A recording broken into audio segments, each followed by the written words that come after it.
What do you think is the most important issue facing the 6th District right now? Facing the 6th District, I think the most important thing facing this area at a regional level is infrastructure. Things like the traffic problems, the lack of investment, the lack of planning that's occurred over the last few decades is a huge problem. Getting across the Mississippi River, the bottlenecks we have in the capital region, it affects East and West Baton Rouge, Iberville, Livingston, Ascension.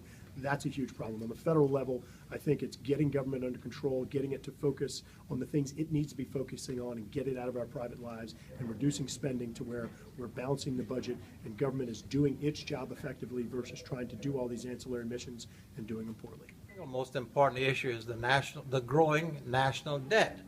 We have reached a point of saturation, and if we're not careful, we'll ultimately find ourselves a bankrupt nation.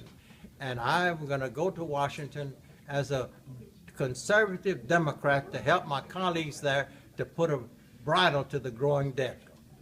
The biggest issue facing our district, and from what I'm hearing from all the people across our district, is education. We have to get rid of a lot of the clutter that's in the current educational system, and we have to make sure that parents have the choice of how their kids are educated, how their kids, or where their kids are educated. We have to make sure that benchmarks are real and they're measurable, and then we have to just make sure that parents have a choice of where to educate their kids. Well, it's not sexy at the moment, but right now the single biggest issue is flood insurance.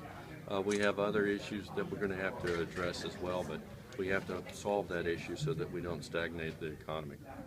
I think the number one issue facing voters in the 6th District would be constitutionalist. I mean, people that are following the laws.